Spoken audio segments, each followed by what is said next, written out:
Hoy recibimos en TPA Noticias Matinal a Miguel Barrero, que presenta su último libro, sale hoy mismo, La otra orilla. Aquí lo tenemos, calentito, ¿no? Calentito, recién aparecido en los escaparates. Bueno, tiene que ser una gran satisfacción, ¿no? Después de esto lleva un trabajo importante y cuando uno lo tiene, ¿qué hace? Pues mirarlo con un poco de extrañeza, ¿no? Porque lo que durante mucho tiempo fue una cosa solo de uno, muy propia, muy privada y muy íntima, de repente queda expuesta a ojos de todo el mundo. Y es una sensación contradictoria, ¿no? Por un lado de alivio, por otra parte también de cierto temor y sobre todo esa extrañeza de ver algo que era tuyo convertido de repente en algo que está sujeto al dominio público. No revelo nada si digo que un escritor español imparte en Buenos Aires un taller sobre las relaciones entre la realidad y la ficción. Allí conoce a un anciano, Horacio Llana. Bueno, esa es la línea, ¿no? de este libro, lo de las relaciones entre la realidad y la ficción, quizás. Sí, en el libro se dice que la ficción miente pero no engaña, ¿no? La ficción es una mentira que nos inventamos, si no para explicar la realidad, sí para tratar de formular del mejor modo posible la pregunta cuya respuesta alcance a explicarla. La ficción está presente en todos los ámbitos de la vida, también en la memoria, que es un relato ficticio con el que nosotros mismos vamos dando coherencia a una realidad que muchas veces o siempre se presenta de una manera muy caótica, muy desordenada y hasta cierto punto ininteligible. Sí, le leí una vez a Pamuk que decía que la realidad no es lo que es, sino lo que nosotros recordamos o queremos recordar que sea. Claro, la memoria es completamente arbitraria y bebe de la propia experiencia. Tú y yo, cuando recordemos esta entrevista, tú la verás de un modo y yo de otro, porque cada uno tendrá su punto de vista y cada uno trae su bagaje a cuestas, ¿no? Con lo cual la realidad como tal no existe, sino que es una suma de interpretaciones ficticias que la hacen por eso la hacen tan polimorfa y tan interpretable. Sí, claro, nunca había pensado que quizás también esa vivencia personal afecta a la ficción, ¿no? Claro, pero usted mismo lo dice, ¿no? Es decir, por ejemplo, una película de ficción no la veremos igual, ni usted claro, ni yo.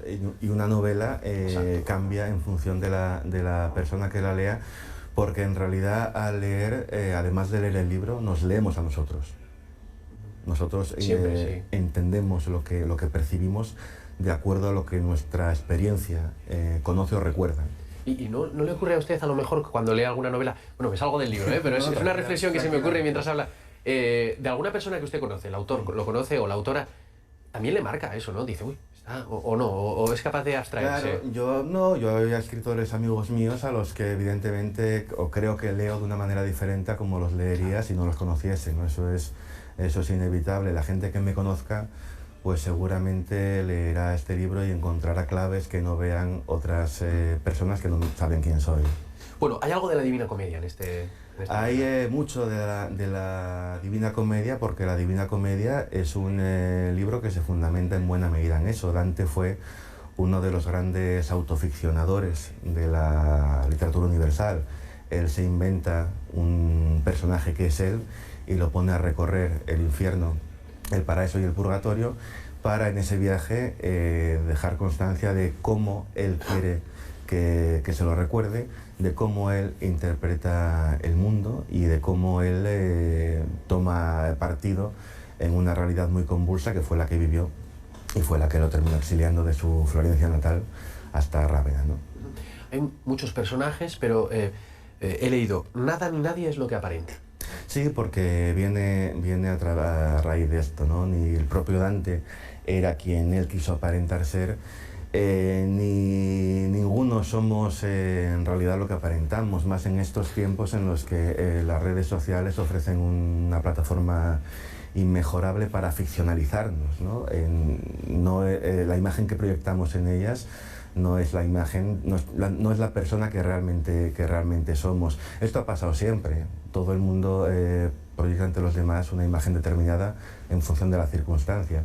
Pero quizá en este tiempo de pantallas, las pantallas funcionen como espejos que conforman un laberinto en el que no siempre es fácil reconocer quién es quién ni dónde está realmente cada cual.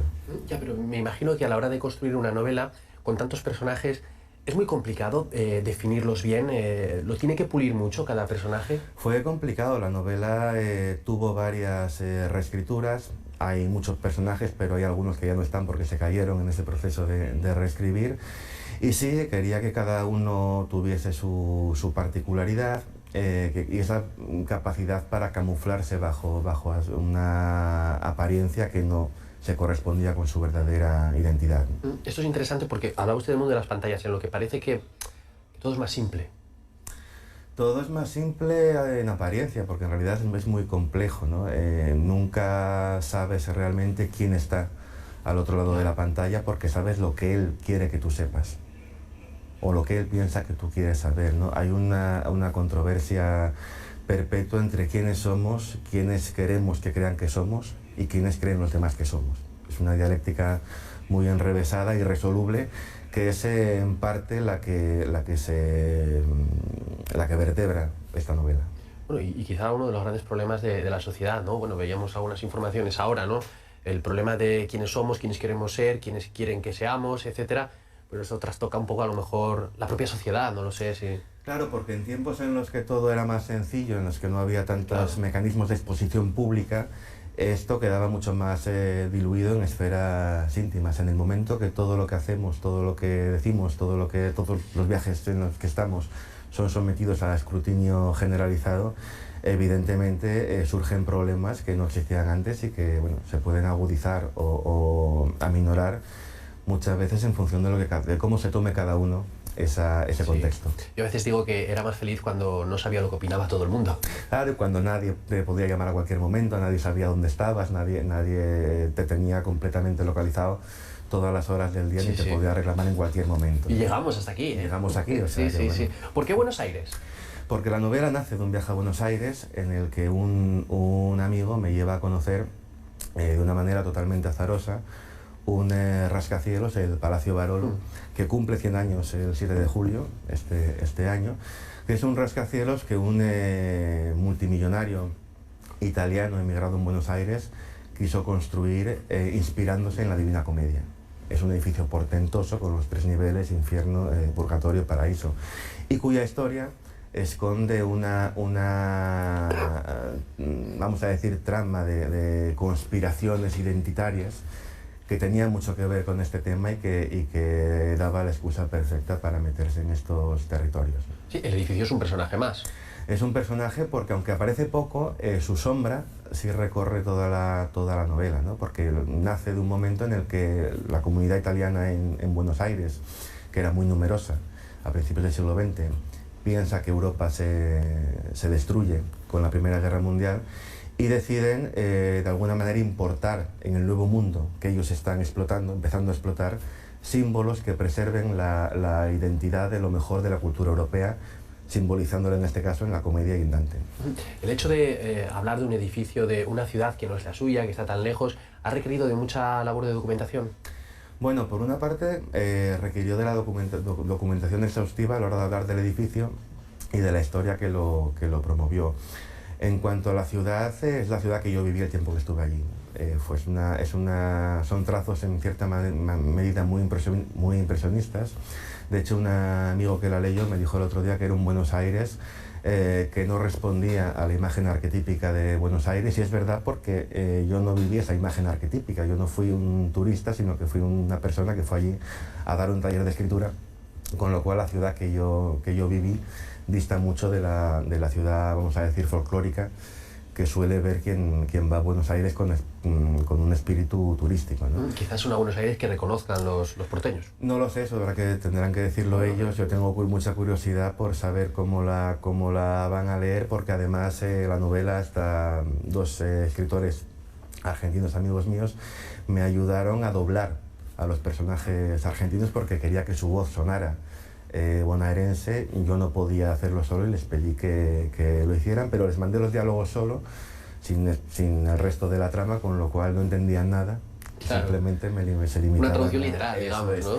No han llegado a leerla todavía porque creo que está viajando el libro hacia allí todavía, pero cuando lo reciban me encantará saber si reconocen realmente esa ciudad en la que ellos viven y en la que yo solo estuve de pasada. Qué interesante, ¿no? Esperar esa reacción debe ser... Claro, sí, porque al final siempre que uno escribe sobre un lugar que, como dices, no es el tuyo, tienes la duda de qué manera lo percibirán las personas que viven allí, que lo conocen y que lo sufren de una manera que no lo conozco ni lo sufro yo. Oiga, mire, Miguel, a mí me pasa muchas veces que cojo una novela y digo, ya está, un escritor hablando de un escritor. Siempre Qué los escritores... pesadez, ¿no? Bueno, no. O un escritor, y muchas veces también periodistas. Siempre, no sé por qué, quizás por Sí, sea un mundo que conocen. somos gremios muy endogámicos en ese aspecto, ¿no? No es premeditado. Yo me fui a Buenos Aires, lo puedo asegurar, sin ninguna intención de escribir nada, pero fue este encuentro con esa historia vinculada a Dante y las puertas que abría a establecer una reflexión narrativa sobre ese tema que venimos comentando, lo que me incitó a terminar escribiéndola. ¿Está contento con la edición final? Está maravillosa. Galaxia Gutenberg es una editorial que publica muy bien y tiene una trayectoria y una calidad muy contrastadas. Y la verdad que es una satisfacción que el libro, que durante mucho tiempo fue un archivo en un ordenador, haya cobrado esta forma final. Mire, yo muchas veces vienen aquí escritores y les hago casi siempre la misma pregunta. Es decir, una vez me hablaron del escritor cero. ¿Ya lo ha leído alguien y qué le ha dicho? Lo ha leído gente. Yo tengo una red pequeña de lectores de confianza, digamos, incluso antes de que se publique el libro, lo leen y me dicen lo que les parece y me señalan algún fallo que ven. Todos han quedado bastante sorprendidos porque es una novela muy diferente a las anteriores que había venido publicando, y todos me han dicho que está muy bien. Si mienten o no, no lo puedo asegurar. Bueno, ahí hemos estado viendo la portada del libro y tengo una curiosidad, no sé si me la puede desvelar o es un secreto. La fotografía de portada, ¿qué es? La fotografía es la Avenida de Mayo de Buenos Aires, en la acera de la izquierda. No sale en la foto, pero es donde está el Palacio Barolo.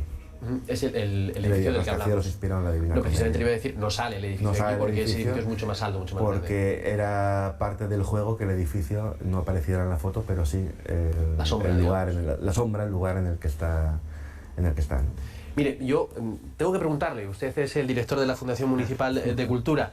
Se ríe, lo siento, pero ya sabe, además usted también es del gremio periodístico y sabe que no podemos dejar pasar esta oportunidad. Estos resultados electorales, ¿teme que un cambio en el gobierno acaben con ciertas políticas culturales impulsadas los últimos 4 años? Pienso, por ejemplo, con POEX o la Feria del Libro. Félix. No creo que la Feria del Libro corra peligro porque tiene una tradición muy consolidada y porque además la puso en marcha For Asturias en su última etapa en el gobierno. Las demás no lo sé, no me gustaría porque creo que son políticas culturales apropiadas, como demuestra la acogida que han tenido en la ciudad. Creo que sería un error prescindir de ellas, como creo que sería un error prescindir de esa concepción de la cultura como un servicio público, ¿no? Como algo que busca una rentabilidad no económica sino social, que es lo importante. No sé qué piensan hacer porque evidentemente ni he hablado con ellos ni ellos conmigo. Ellos, si gobiernan, tienen toda la legitimidad para hacer lo que les parezca. Otra cosa es que sea lo mejor o no lo sea. ¿Y si le proponen continuar? No va a pasar. Bueno, mire, usted llegó de la mano de Ana González. Sí. ¿Qué le parece este cruce de declaraciones entre la todavía alcaldesa y la agrupación municipal socialista sobre la campaña electoral y demás? Bueno, a mí no me gusta opinar de esto porque yo soy un militante más del partido y creo que los asuntos del partido se dirimen en los órganos internos que para eso están, ¿no? Yo creo que Ana González ha sido una alcaldesa valiente, que ha tomado decisiones que había que tomar, que no eran fáciles y que redundaron en beneficio de la ciudad. Lo decía ayer, dentro de 10-15 años, cuando se vea la evolución de Gijón en el tiempo, se verá que buena parte de lo que se haya hecho son cosas que habrán empezado a nacer en este mandato, ¿no? Creo que el espectáculo que se ha dado por parte del partido no ha sido el mejor posible a tenor del resultado. Y bueno, pero ya está hecho y tampoco tiene sentido dar vueltas a lo mismo. Bueno, lo que está hecho también es esta novela, La otra orilla. Yo venía aquí a hablar de mi libro. Lo pensé cuando preparaba estas preguntas, pero bueno, he venido a hablar de su libro, un libro que sinceramente parece muy interesante y le deseamos el mayor de los éxitos. Ya está en las librerías. Está en las librerías. Muchas gracias, Miguel. A vosotros.